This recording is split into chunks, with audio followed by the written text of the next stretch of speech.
back to another episode of the Outer Rim Realm with myself, the Outlaw Adam Leeson, joined as always by the Jedi Knight Danny Brown. Danny, how are you, my friend?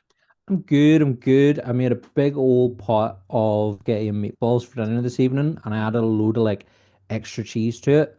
And I'm all full of that along with my Mangalorean juice. So, Mmm. I'm feeling pretty good, feeling pretty good. And my copy of the final issue of Star Wars Insider arrived today, so I got to peruse that as well after my din. So it was good. It's a good evening. What about you? How are you? I'm good, man. I made a big pot of taco mints. We've been Mmm. in a Mexican, and by the way, Paul, we will be asking you what you have for dinner. I'm in Okay. a big Mexican mood at the minute. Maybe I'm having late Cinco de Mayo FOMO. Because I Maybe. didn't join him. But joining us today, and we'll find out what he had for his dinner. We're all very excited. Joining us today is a man who is often behind the mask, but you'll know him from his fantastic work in 28 Days Later, 1408, the Stephen King story, Force Awakens, Rogue One, and of course, he basically plays every monster ever in Doctor Who. I used to have my dinner and enjoyed watching Paul as I used to watch Totally Doctor Who, where Paul would come on and explain how the monsters want that scary. It was just him in an outfit. But joining us today is Paul Kasey. Paul, how are you, sir? I'm very good, thank you, and thank you for having me on your show. And just to let you know, I had a veggie chili for dinner this evening. Oh, It was that big, I had to eat it in two sittings. Nice, nice. And what do you have with your veggie chili? What's the accompaniment? Are you going pasta? Are you going spaghetti or? Ah, yes. So I did pasta and salad, Nice. Very good, very good. followed by a cup of tea, and I've just eaten about five custard creams. Wonderful. Love a custard cream. Yeah, Oh, can't beat a yes, you custard can't cream. beat a custard cream. Yeah. Is that always your go-to biscuit or do you like to vary it up? Oh, I vary it up, yeah. Yeah. I quite like a ginger nut. I Mhm. do like a ginger nut, and yeah, I like all biscuits, I think, yeah. Whenever you were over, so we met you at Newry Comic Con earlier in the year, Yes, yeah. and again, really appreciated you taking the time to stand and chat with us, and agreeing to come on the podcast then, and signing my Admiral Raddus poster, which is up there. But whilst you were in Northern Ireland, did you partake of one of our tea time treats, a 15? Oh, what's that? A 15. Oh, so you didn't get. We'll have to see. You're going to have to come back over again sometime and have a 15. So a 15 is a tray bake, very specific to Northern Ireland. And it's called a 15 because it's composed of 15 of each ingredient. So it's 15 crushed up digestives, 15 marshmallows, Right. 15 glassy cherries, and then you pour in a can of condensed milk, mix it all up, roll it in desiccated coconut, put it in cling film, put it in the fridge overnight, let it set, and then the next day you slice up and you have a 15. Oh no, I think I was shortchanged. I should have had some of that. Yeah, see, you know what? It just gives you an excuse to come back. You'll have to come back over Oh and have yes, a I mean I'll 15. definitely come back if I'm asked. Yeah. Well, I well, love Ireland so much. I mean, obviously with Star Wars, we filmed down Southern Ireland, and yes, and I think that was my first time in Northern Ireland though. But it's just so beautiful. It's such a beautiful, beautiful island. It's beautiful, and the we're people are very lovely, very talkative, and the accent's very wonderful. clearly you haven't been far enough into Belfast to hear some of, the Smicks and the Spides talking. Um, but no, you'll have to get back over. But I suppose just on that, you've kind of got to come over and experience filming in Southern Ireland. So could you talk us a bit about that? So what were you shooting over here? What was it like sort of filming in Ireland? So we started off with the oh god, I've got to try and think now. The Porgs, I think it was, on Skellig. So we shot that, and then obviously we came back and we did the Caretakers, but that was actually on Southern Islands and not on Skellig. Though I am right, it is called Skellig. Yeah. Yes, Yeah, Skellig yeah. Skillet Michael. Michael. Yeah, Yep. which was wonderful. Going to work on a boat, Mhm. and then filming, and then all coming back. I mean, yeah, it was amazing, But obviously, it's a very large machine to make something like that work. And I think all productions, it's down to the crossing every T and dotting every I to make everything work perfectly, and it did. So yeah. Yeah. Yeah. And so that would have been Port McGee and Skillet Michael, and then did you go up to for the Donegal shoots in Malin Head as well, up at the very tippity top of Ireland? You'll have to remind me what was shot there because It's quite a while ago now, and obviously I did the 5 movies. So like I went everywhere, but I may have done. I Yeah. do remember traveling actually. So yes, yeah. If there were creatures up there, then yes, I would have gone up. Yeah. Yeah, I think for it would have been for the Rise of Skywalker, the shots of the Falcon kind of landed by the sea, I think was all filmed up in Malin Head, Donegal. So that would have been right at the very, even though, so the funny thing about Ireland is Northern Ireland does not actually contain the most northerly part of Ireland. Malin Head is the most northerly part of Right. Ireland, but it's actually part of Southern Ireland. So it's not, the north of Ireland's Right. not part of the north of Ireland. But Oh, that's, okay. So yes, that actually rings a bell. And no, I don't think I was up there because that would have been like a CG, plate thing. That's what they would have shot up there. So no, I don't think I did go up there, but I think I was aware of it going on. Yeah.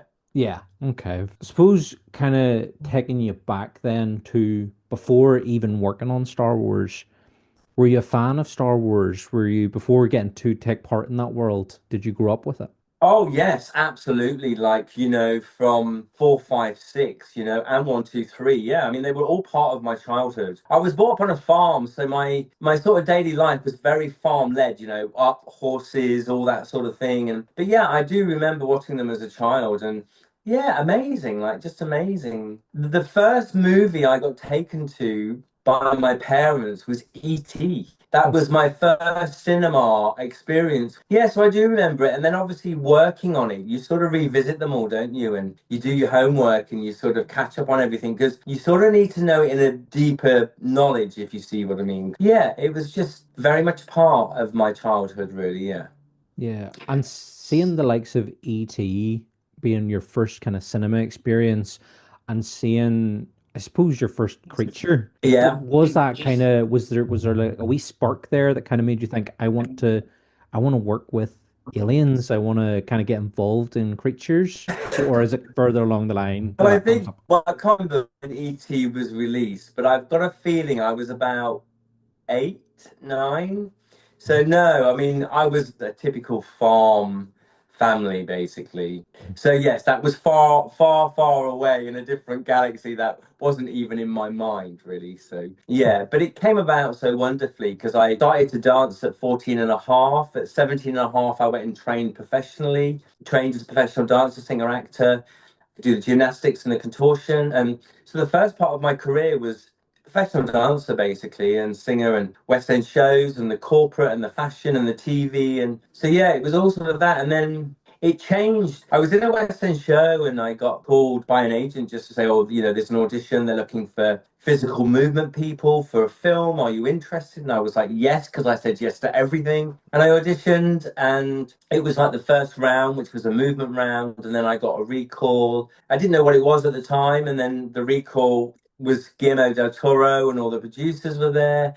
And I got offered one of the Reapers. And that was like my first sort of introduction to like that movie world, Blade 2, Wesley Snipes, Danny John Jules, Ron Perlman. I mean, all those people in that movie. And I remember being out in Prague and obviously 4 hours of makeup every morning and teeth and contact lenses and then an hour and a half D-rig and I just remember being, because as we all know, there's a bit of waiting around and I was in my trailer and I've got all my prosthetics on. I was just thinking, is there more of this type of work? Because it wasn't a part of my world, if you see what I mean. And then yes, like literally just before I finished the film, another agent called me and said, "Oh, Danny Boyle's doing a zombie-esque movie. He'd like to meet you. I can, have set up a meeting for you and blah blah blah." And I was like, "Okay." So I literally came back, met Danny, went on 28 days later, and I think it was like a year or so later when I got a call from another agent saying, they're looking for people who have got experience in creatures, prosthetics, animatronic for a series, a TV series. Would you be interested? And I was like, yes, because I loved it. So I absolutely loved it. It was challenging on a different level, and obviously the TV and the movie world is so wonderful and magical. So yeah, so I did same thing. I did the first round audition, which we went in threes. The recall was, I think there was 18 of us, and it was like a 3.5 hour workshop audition. And literally, I left the audition and I was meeting a friend for a drink in Covent Garden. It was her birthday. And literally, as I sat down and ordered a drink, my phone rang. It was my agent saying, they're offering you one of the 5 roles for, the creature performers, and it's Doctor Who. And are you are you going to accept? And I was like, absolutely. And then obviously the scales just tip. Dance on one side and then the creatures on the other, and it just started to tip over a few years. And then obviously Torchwood, Being Human, Sarah Jane, I mean, all those creature series kept out, and I was working on them all. So, but I absolutely loved it, and I love bringing them to life, and I think I will till the day I die. So yeah.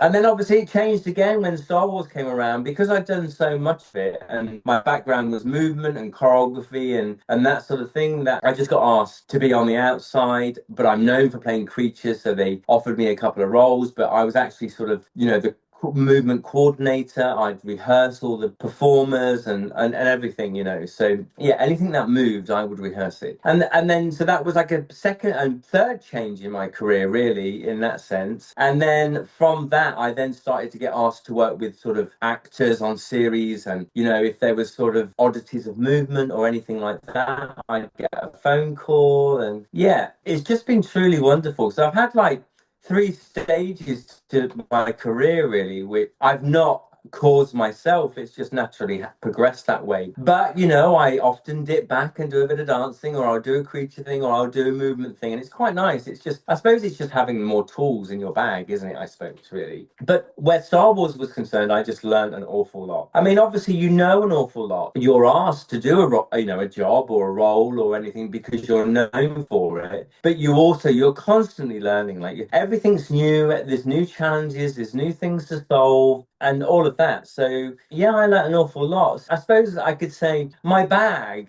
is very big at the moment of, experience, I suppose, and tools, and how to solve things, how to make things happen, especially on camera, what looks good, what doesn't, how it can be bettered, how someone could move better, how to talk to whoever they are, whether it's an actor, movement actor, gymnast, circus person, dancer, it doesn't matter. I've got all the different terminologies that they sort of need to understand how to achieve something and how to be the best they can, really. And was it nice working on Blade 2 with Danny John Jules, who was also a fellow dancer?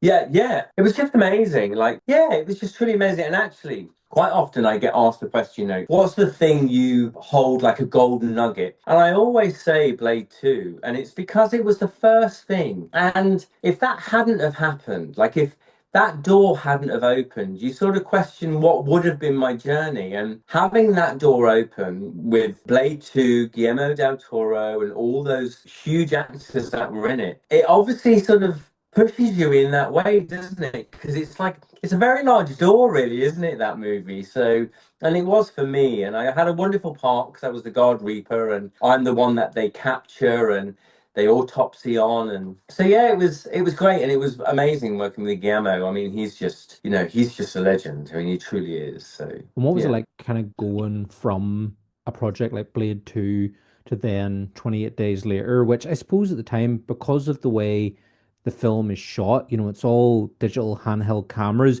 Did you feel going Yeah. from a project like Blade 2 to 28 Days, which again, didn't know a lot about it? Danny Boyle, we knew obviously as a great director for like Train Spotting and Shallow Grave, but the way it was shot, Yes. a lot of people were kind of Yeah. skeptical, like, is this going to work? Because it's very low budget Yeah. looking. For you, as someone coming in to perform one of the infected, did you feel at the time it was going to be as big a phenomenon as it was? Yeah, well, I don't think you ever know, really, do you? I mean, everyone's just there to do their best, if you see what I mean. So the outcome, no one knows, because quite often that's a year or more down the line. The same with Doctor Who, like when Doctor Who came back and Christopher Eccleston brought it back, playing the Doctor. It wasn't till a year or so later did it just blow up, like huge. But when you're filming it, you don't know that's going to happen.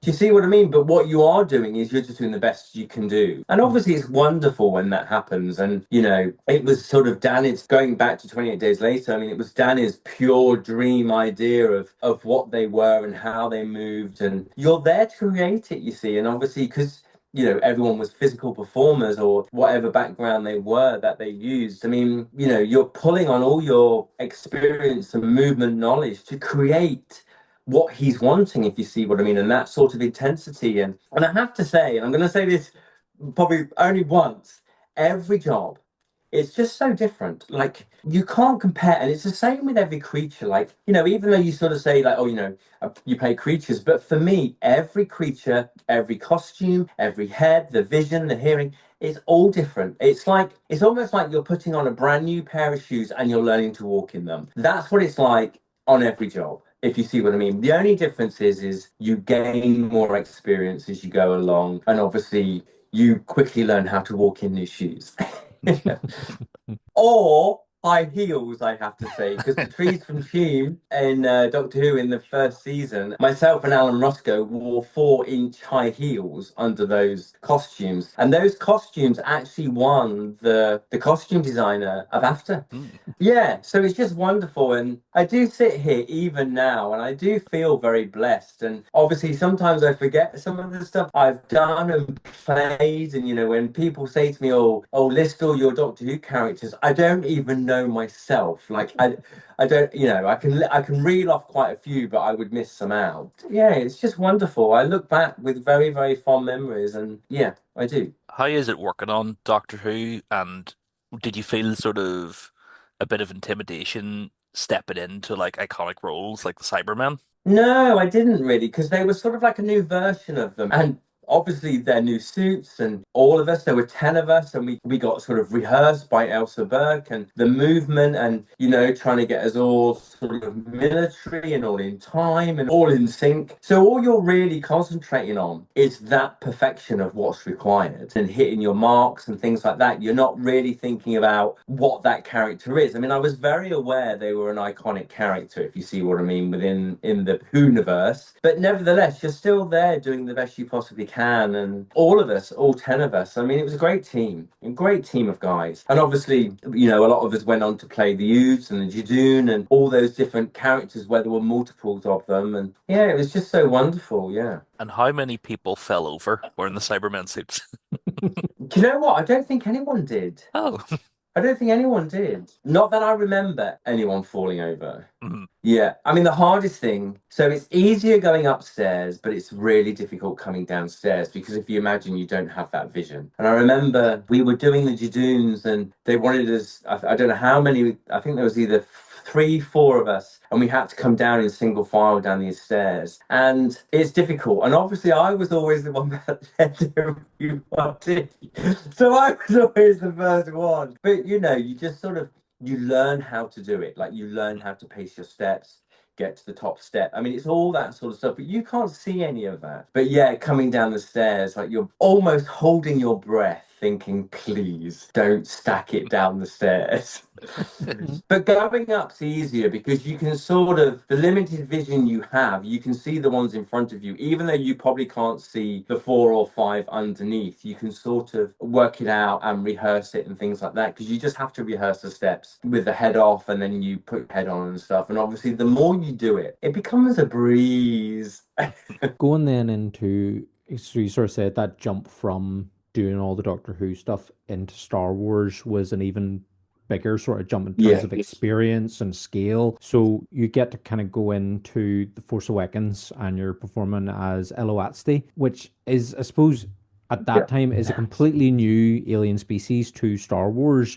What was it like getting to kind of play that Yeah. character, especially a character who I suppose is quite close to J.J. Abrams' heart because he's named after a Beastie Boys song, which J.J. loves Yeah. too. Was there a lot of work with Yeah. J.J. to Yeah. kind of bring that new alien to life? No, no, not at all. It's literally like, the sort of design, the head, the costume. I couldn't rehearse myself because I was the movement person. But then you're just walking on set and then you're just waiting to hear what's required and what you're doing and then you bring it to life yourself, if you see what I mean. And obviously by that point I had done quite an awful lot of that sort of work. Yeah, it's sort of left to you really being an experienced creature performer. Like there are many out there. I mean, I'm sure you must be aware of quite a few, Jimmy V, Spencer Wilding, Ian White. I mean, there's so Cecily Fay who plays the meat in Doctor Who. I mean, there are so many Warwick Davis. I mean, I could go on. Kieran Shah. I mean, there are so many who have a vast amount of experience. Like they would just bring it to life themselves because of their experience. But me being the movement person and choreographer, creature choreographer on Star Wars, it's for more the people who need that sort of training and a knowledge and understanding of how to achieve things, what to do. We're sort of rehearsing a shot, and that everyone would have earpieces, and I can be sort of talking them through, and I'll be like, this is what you do, and this is how you achieve it. You just got to do it this way, and you've got to blend it, and because you can't look at your feet, and you see what I mean? Like you've got to bring it to life, and so yeah, and I'm there at the monitors looking for all that, just to make sure like it just looks like it is completely alive, and there's no one inside, because that's what it's about. I think where creatures are, it's losing the person on the inside, and you just look at them and go, oh God, it's so real, like it moves. That is a really good physical performer. That's what it is. Yeah, I think it's especially at the minute what we're seeing with the Mandalorian and Grogu promotion and how hard that the puppeteering team behind Grogu is working to Mm. make that little green guy come alive. It's incredible. Like Yeah. massive credit to the team controlling Grogu for the promotional, because it's just every time I see a video or a reel pop up with him doing something like being fed a piece of lemon by Jamie Oliver, and just the wee head movement and the hand movements, I'm like, that's incredible. What an absolute incredible piece of work. So they're Yeah. obviously, they know their craft, they know how to Oh, make yes, that character absolutely. move, Yeah, I mean, I have to say, on all the Star Wars movies, I mean, the creature department, I mean, everyone in that department, including all the performers, the puppeteers, the animatronic puppeteer, I mean, all of those, they're all A-game people. Brian Herring, Dave Chapman, Patrick Comerford, Phil Woodvine, I mean, the list goes on. They're all like 30 years of experience. And that's why they're there, because they make it look so easy. That's what it is. But I have to say, it's not, and that's the experience. And then obviously, just talking about puppeteers and, some of the positions they're in or squashed into, or squashed together and creating all this movement. They're just so used to it, if you see what I mean. But it's just amazing. There's some very, very, very talented designers, crew, costume. I mean, it's just the industry is just wonderful. Mhm. It's great. Talking about being squeezed into a confined space, whenever we met you in Yuri, you talked Mm. about working on 1408. So, what was that like? Let our audience know. We know Yeah. because you've told us already, but 1408 is probably one of my favorite Stephen King adaptations. So, I was just getting to hear you talk about that scene in the air vents was really cool. So, I don't know. Would you like to Yes. regale us Yeah. again? So for those that don't know, like it's a Stephen King adaptation, and I play Kevin O'Malley, and basically it's about a hotel room, and it's sort of spiritual or whatever it is. It's just got there's something in that room, and anyway, the first person to actually commit suicide in the room because of whatever's in the room is a guy called Kevin O'Malley, and he's found in the bath. He was a seamstress. He slit his throat in the bath, and he's found and he's trying to sew it up. But this is what the room's all about. Anyway, cut to the movie. When he goes up into the vents, what does he come across? He comes across Kevin O'Malley's 90-year-old corpse. That's me.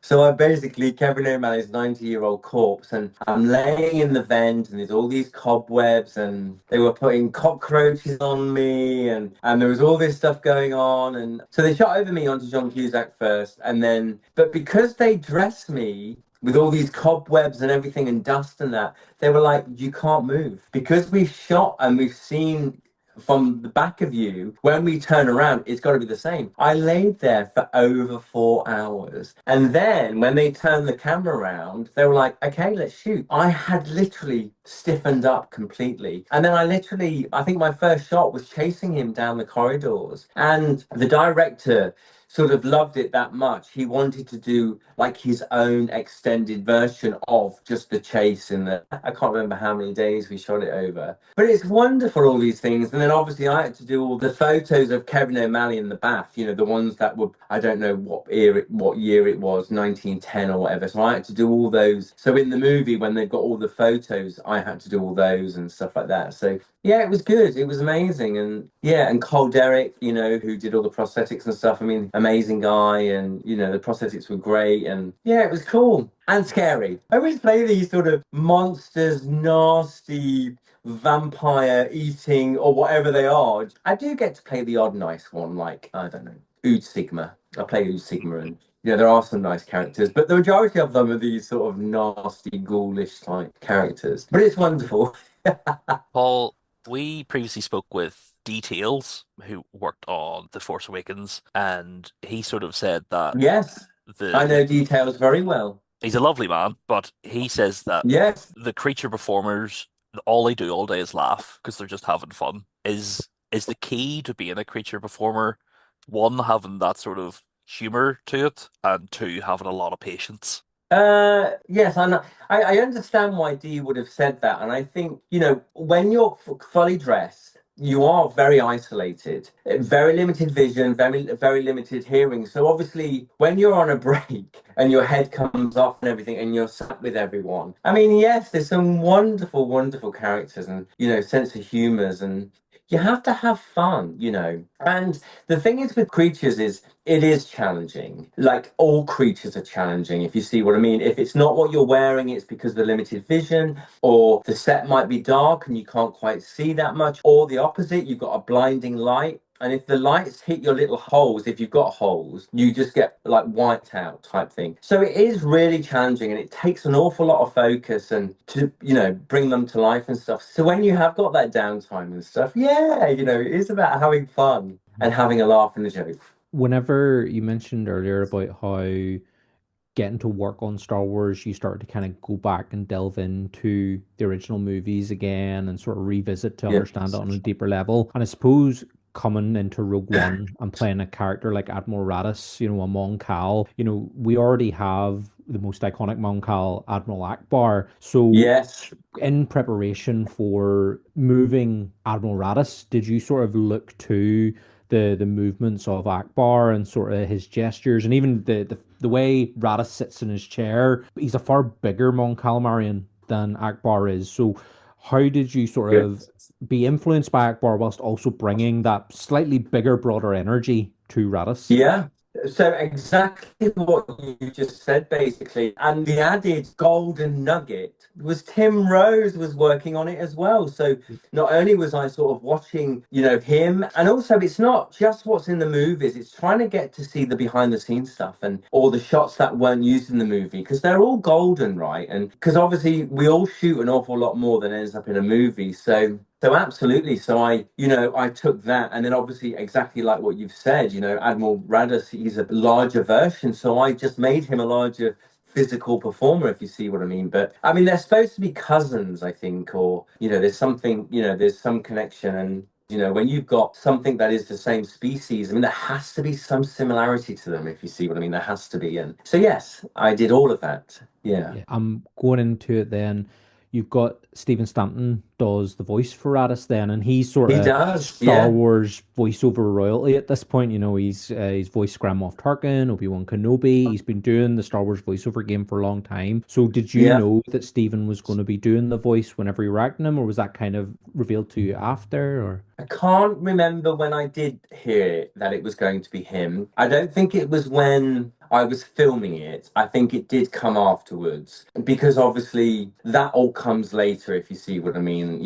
All the sound effects, music, voiceover stuff. So yeah, I did hear at some point, but I was probably on the next movie at the time or something. I don't know. So yeah. yeah, of Yeah, course. but I have met him, such a lovely, lovely man, and I actually did a convention with him. So I actually met him, so it was quite wonderful for us both to be sat there. And obviously, Raddus was puppeteered, if I remember rightly, by Patrick Comerford, Phil Woodvine, and I think Gerard Butler may have done some because I think there were two on his face, and then you don't actually see it so much in the movie, but his big chin. So that all moved as well. So every time I moved, there was a puppeteer like moving it as well, but I think the shots are so quick in the movie, you don't see it. It's just amazing. Like, I mean, everything just moving, and it was just wonderful. Yeah. So Yeah, you think like it's quite a team of people. I mean, yes, I'm on the inside, but there's an awful lot of performers on the outside just bringing one thing to life, and that's just everyone working together in pure harmony. yeah. It's cool to hear that even somebody's controlling the chin, because I would assume that it was just something that maybe there was like a weighted sandbag or something, so with your movement it would waddle, but that's No. actually someone's controlling the chin That's alone. That's got so that's class. got its own animatronics and it had its own puppeteer. Yeah. Yeah. That's very cool because Yeah, because I think there was so much, if I remember rightly, it was like one of the high-end full animatronic because he had dialogue, and I think there was over 40 servos in it or something like that. I mean, I can't remember now, but so there's an awful lot of movement in his face, and sometimes it gets split basically between puppeteers because it's an awful lot. Is it easier? Obviously, it's easier working with a bigger budget, but with the movies, you're working on such a large budget. But Doctor Who was basically made on hopes and dreams and 50 pence pieces. Was it fun? Are you referring to sort of like the original ones? Well, like the sort of newer ones as well. They obviously had a bigger budget, but BBC being the BBC and having to be on that strict constraint, did it feel more like a team effort working on those smaller projects? To be honest with you, they even though they are, it's quite funny actually because I think quite often when there's a smaller budget, they actually get more out of it because they have to get more out of it, if you see what I mean.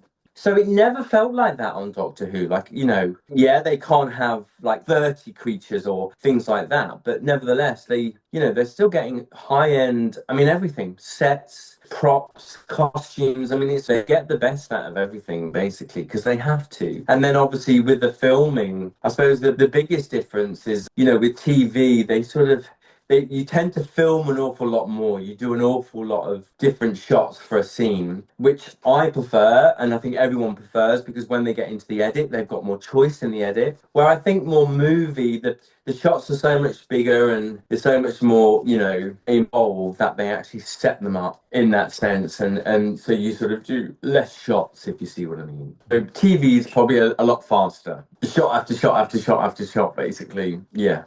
Yeah, because I used to, like I said in the intro, I used to watch Totally Doctor Who and Doctor Who Confidential, which you featured on a lot, and it was fun Yes. because when I pictured the creatures, like say like they should do, I pictured you in the Yeah. outfit because I'd obviously seen you performing it, and it really sort of like Totally Doctor Who was a very kiddie show, but it was a real great snippet to have someone like you on to explain how these creatures worked. Yeah, to be honest with you, I actually think, especially the fans, the people who are, fans of a show. I mean, I think the behind the scenes is just such a wonderful, wonderful thing. And I think, totally Doctor Who Confidential. I mean, all those behind the scenes footage on anything, I think, on any film, any series, I think those people who are, really into it and really invested in a program and really love it, they love that as much, if you see what I mean. Because it's such an eye opener, I think, of how those shots were got and what went on, and yeah, I think it's good, and I think it's an amazing window for people to see to sort of understand the industry, and that it's all out there for everybody if they're that interested in doing it, if you see what I mean. And there are so many different avenues, there are so many different things required on any production. And yeah, I think if it's your dream, for that to be your job in whatever you want to do, then everyone should follow their dream because there's an awful lot of it out there and an awful lot of people are required. So yeah. what piece of advice would you give for somebody who was looking, so say five pointers that you would give to somebody who's looking to say break into creature acting? So firstly, I think it's a physical job, right? So I think you have to have some kind of movement skills, basically. And I think you also have to have the acting ability because like quite often, like, when you're blocking a scene, your head's off. So you're reading in. So like every actor does, like you're reading in, you're bringing it to life, but you just haven't got your head on. So you've got to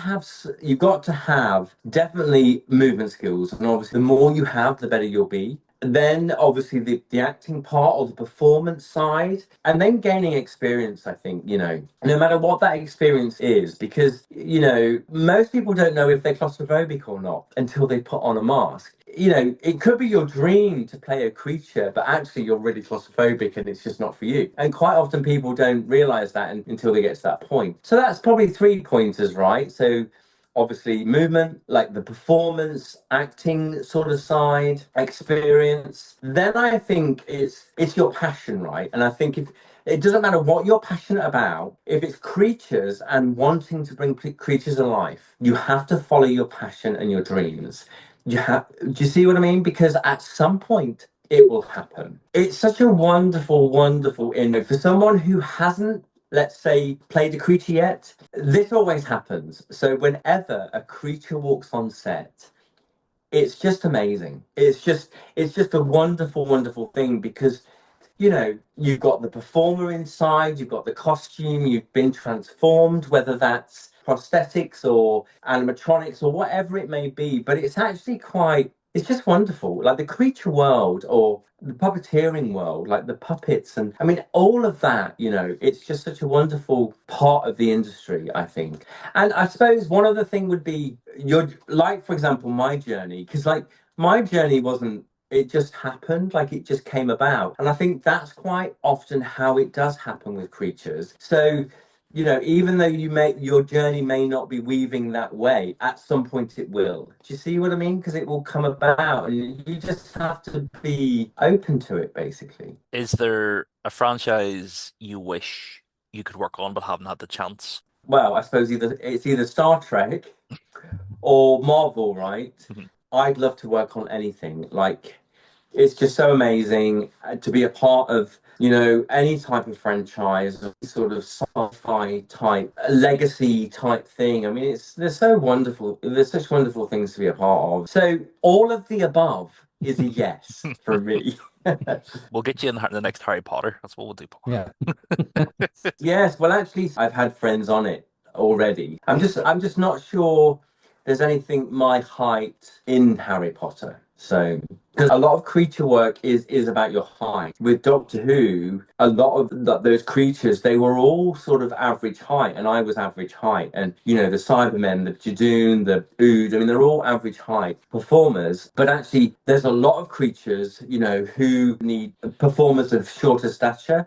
And then they need performers of really tall stature. And now I quite often, productions, or if I'm a part of a production, they'll sort of say, who would you recommend? And we're wanting, I don't know, like for example, The War Between Land and Sea, we're wanting maybe up to 6 performers, very slender, of 6'5", or we're wanting like the Roth, we want 4 performers of around 6'8". So there is a lot of those sort of differences, if you see what I mean, in heights, and yeah, it's all out there.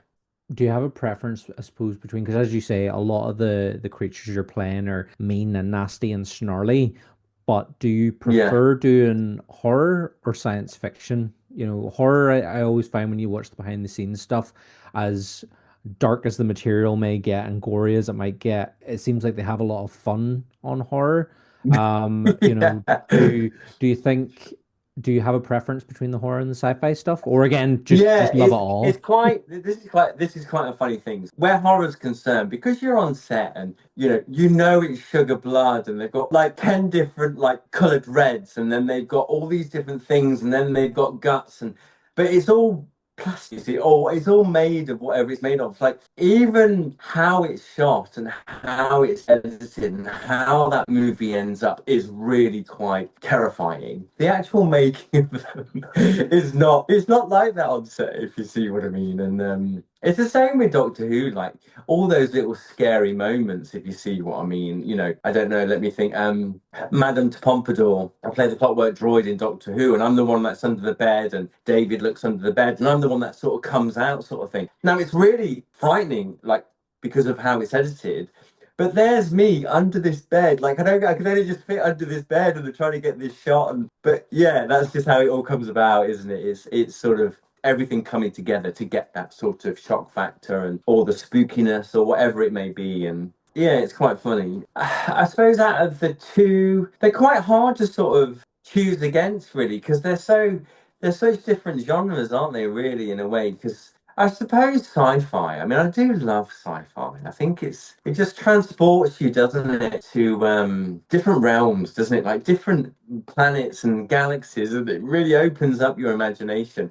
I mean, so does, I suppose, the scary stuff, but I think the sci-fi is probably a little bit more closer to home, I think, isn't it? And how great is it, just you mentioning the Clockwork Droid there? Whenever you go to conventions and you see the likes of, I know you got speaking to the Eye of Harmony cosplay group in Yuri, and they have a fantastic Clockwork Droid cosplay. Oh, And yes, then there he was was so good. wasn't he So great? So good. that's Graham, and yeah, like I love watching whenever because I would sometimes do tripping with Eye of Harmony and Cosmos in my Jedi costume, and getting to see the Doctor Who ones doing their thing and being an Ood Yeah. and being the Clockwork Droid is so great. And watching Graham scare people as a Clockwork Droid because he'll stay incredibly still, and people Yes, will walk yeah. up thinking it's a mannequin, and then he'll just do the movement, and you're like, oh, it just scares the life out of them. It's Yeah, it's fantastic, but so wonderful. I think obviously, at a convention, you're sat there and you're signing and I love talking to the fans and answering the questions and things like that. But actually, the cosplay and the costumes and the time people have spent and how wonderful they are. I mean, yeah, it's just amazing. And they're all different. So every time I go to a different convention, I was at one a couple of weeks ago in Southampton, and I'm just looking at these costumes and I'm thinking, God, they're just so amazing. Like, it's wonderful. It's just wonderful.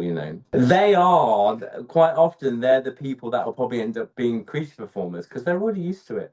yeah, that's it. So, If you can get yes. into a cosplay costume, you can get into any costume, and yeah, the Clockwork Droid one especially because you've got that undersuit basically under that heavyweight Victorian costume, and then the Yeah. mask over that. Yeah. It's mad, Well, and it, I was at another one and there was an ood.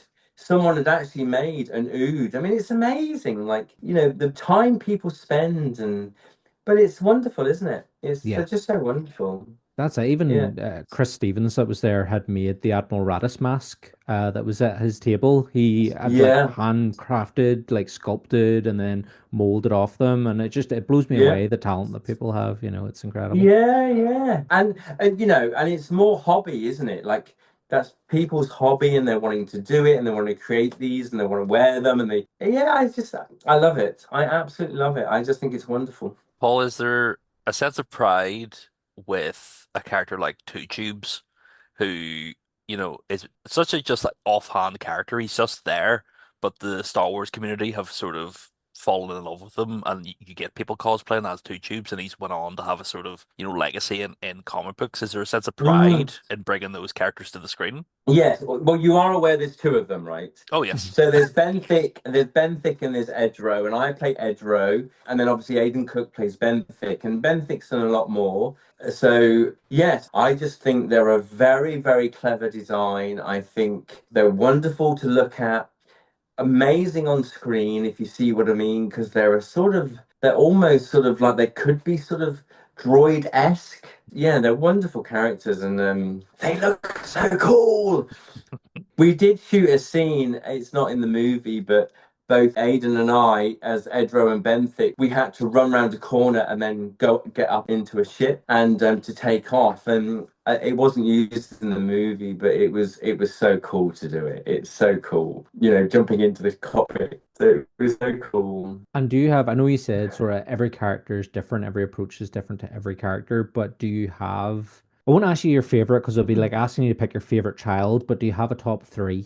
Do I have a top three? So even though I've said they're all different, but there is a similarity, if you see what I mean, because there is a similarity. It's like, I suppose it's like saying there is a similarity in all pairs of shoes, right? But some hurt and some don't. And do you know what I mean? Like, or, look different, should I say. So there is a similarity, and the more you do it, the more there is a similarity. But there's always a challenge, and whatever that may be, whether it's the script or the scene or what you're being asked to do or whatever. My top three would be, so my first one, I'd have to say The Reaper in Blade 2, because it was my first one, I think. The second one would have to be the Cyberman. There's such an iconic character for Doctor Who, and yeah, I feel very privileged to have played that incarnation, the David Tennant incarnation of them, and obviously many more have come after that. So that one, and then it's a difficult one really, because it would be between Ello Asty C'ai Threnalli or Admiral Raddus. So I'm gonna say that's my third choice, all three, because they're Star Wars characters. They're so wonderful. Like, how could I choose between them? I mean, yes, if I was to have my sort of arm twisted, I would probably say Admiral Raddus, just because of that connection with Admiral Akbar and the Mon Calamari and that sort of heritage where he comes from. A lot of the creatures and monsters and aliens are sort of new monsters and aliens in Star Wars, but with Raddus, there's a connection, isn't there, to those other stories. So yes, I suppose if I was forced, I would probably say Admiral Raddus to be my third. And do you have a shelf of action figures of all your characters? So I don't have a shelf, and so this is the story. So so I think I was working on season 2 of Doctor Who, maybe season 3, and I did a signing. It was in London, and it was in a shop, and I actually thought to myself, I really should buy one of each character, one of each character that I've played. And I went into the shop, and I have never seen so many toys of the same characters, and I was like, there is no way can I buy one of every one of these. And I didn't really with Doctor Who, but I did with Star Wars. Like when my characters came out, I had to buy every version of them. So I did, and the pops and all of that. And but I didn't play as many characters as I have. I mean, I think I don't know how many. I don't know whether it's 36, 38, or however many eps I've done on Doctor Who. And obviously, there's a lot of characters there, and obviously, there's a lot of varying toys of the same thing. Like how many Cybermen toys are there out there? And so yeah, so I do have a few, but I don't have like a room full of them. No. And sort of with Doctor Who at the minute, it's sort of in limbo. Do you have any sort of hopes for what it might be in the future? The hope I have is that it carries on. Mhm. It's such a wonderful program. I think there's so many generations that have been brought upon it. I'm, going to conventions, and, I'm now meeting people in their sort of mid to late 20s who I was the person who scared them as a child. Now, I remember I think it came on the TV, I think it was about 5. And I think within 10 minutes, I was hid behind the sofa and I didn't sleep for 2 weeks. I was absolutely petrified. And my mum wouldn't let me watch it again. And so now, like, this generations are just growing up with it, and I just think it's wonderful for that. I think it's and the storylines, and it's just amazing. And I just hope it just carries on at some point, and it just keeps going. Yeah, I do. But then I'd say that with everything, really. As I was going to say, you know, the future of Star Wars, are you sort of hopeful for Star Wars going forward? Have you enjoyed sort of what's come out recently? Obviously, the stuff you're in, but then everything else that's come even after that. yeah, yeah, Is that a yeah. franchise you still enjoy? I just think it's amazing, and obviously, even the things that I'm not a part of, but talking to the fans and talking to people who are very into it, and they're sort of going, "Oh my God, this is so good!" And Mandalorian season 2, oh my God, it's amazing, and it's just wonderful. It's just wonderful, that it's just appreciated. There's an awful lot of people who just appreciate it and enjoy it for what it is and get immersed in it, because that's what TV and film is about. It's about you becoming so immersed in watching it, you forget where you are because you're actually in there with them. And that's what's so wonderful about that medium, basically, is, it transports you. Paul, Um, I've got an idea for you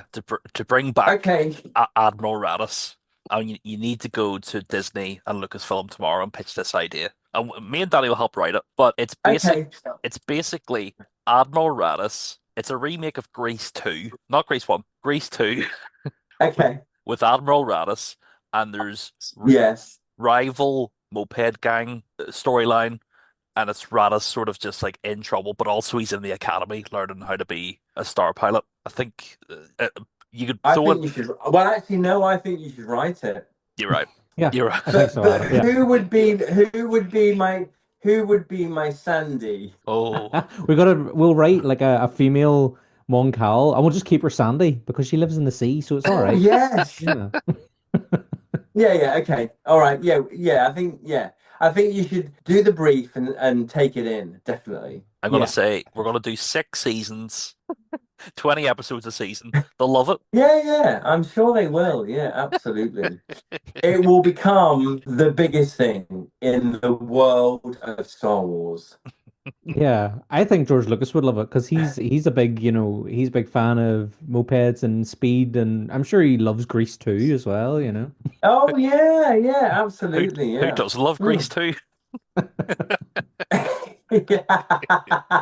But Paul, Amazing. working in the conventions and stuff, do you get to hang out with a lot of people you'd never met before, but were also in the same line of work from like the previous Star Wars movies or like even previous Doctor Who's? Yeah, absolutely. Yeah, I've met an awful lot of people, but I've also met an awful lot of people that I have worked with. Mhm. Performers, the people that I've known for many, many years and have worked with, like on Doctor Who or Sarah Jane, all those. Yes, and then the actors, and yeah, on different things, and yeah, it's wonderful. It's great to meet people, and Mhm. but primarily for me, I just think it's the fans really. I feel privileged because of, what I've done and what I do. And there's a lot of questions that people have and they want to ask them. And I love to answer those questions, if you see what I mean. I think it's wonderful. It just closes that gap a little bit, I think, between the viewer and what's on screen to actually the people that do it. And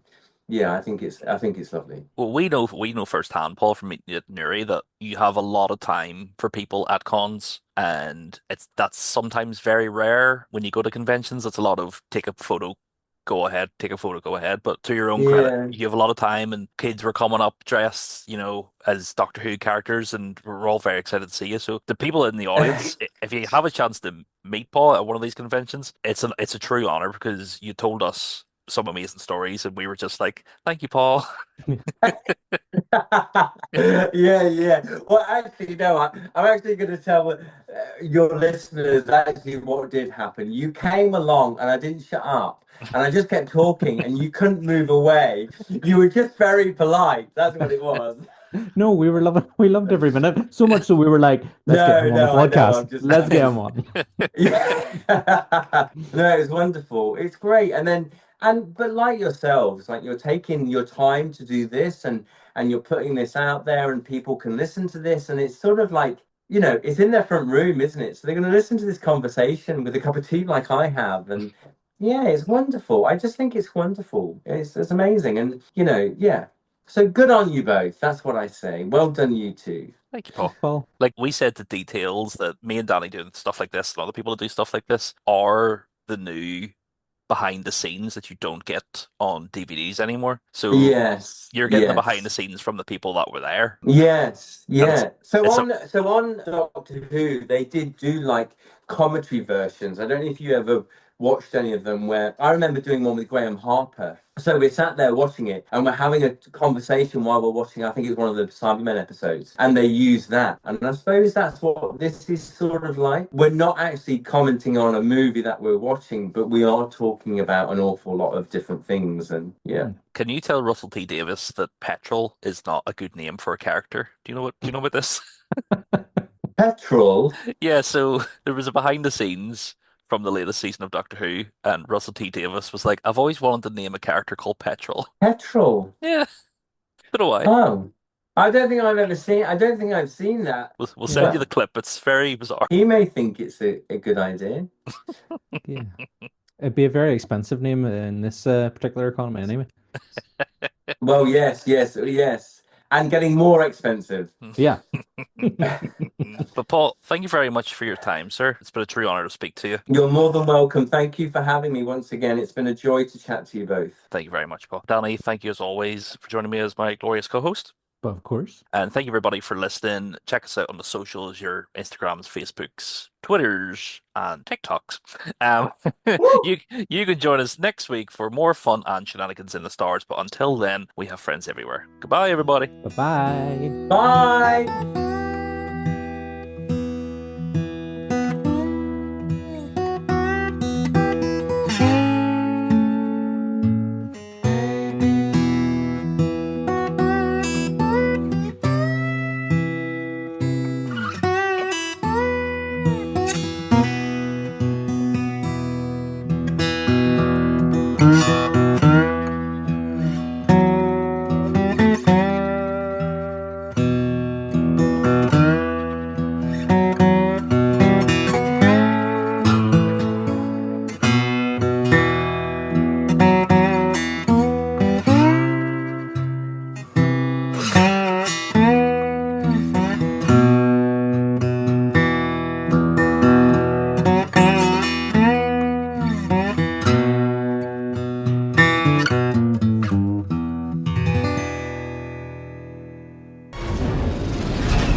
is Admiral Raddus of the Rebel Alliance.